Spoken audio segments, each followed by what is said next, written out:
Ons is vandag tussen die Bolandse berge om foto's te neem vir ons eerste uitgawe van 2021.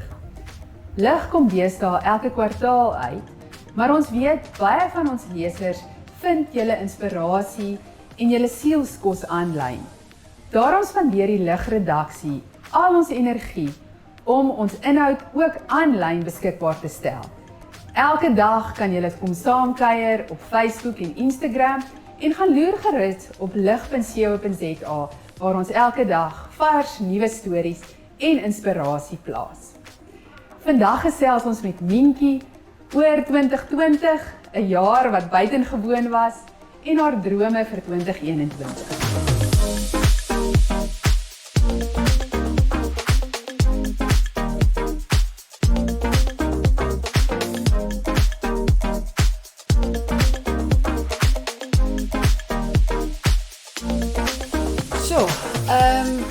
Ek dink as jy nie iets geleer het uit 2020 nie, dan is dit 'n groot fout met jou.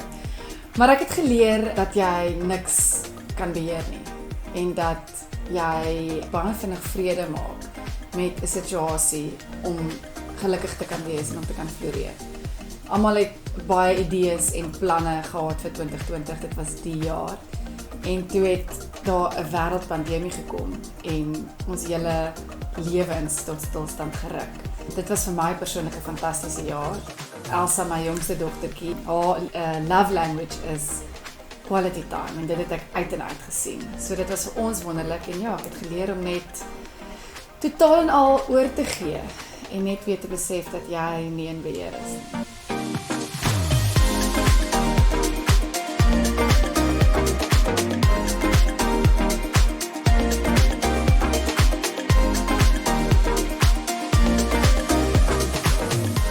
In 2021 het ek graad eentjie, so ek het 'n dogtertjie wat met skool begin.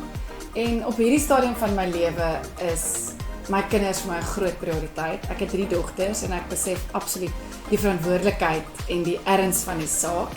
Ek het 3 dogters wat ek in die wêreld moet instuur en dit is vir my baie belangrik dat hulle 'n sterk geloofs-oortuiging het en dat hulle gemaklike jong vroue kan raak en ontwikkel in vroue wat regtig omgee vir hulle medemens en wat net kind is, maar wat ook streetwise is en ek dink om daai balans te vind is nogal moeilik.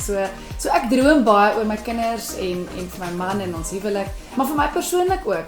Ek droom van nog baie TV-werk, nog baie voor die kamera wees. Dit is my werk, dis wat vir my lekker is. Maar ja, vir eers fokus ek net op my gesin en om hulle deur die jaar te kry.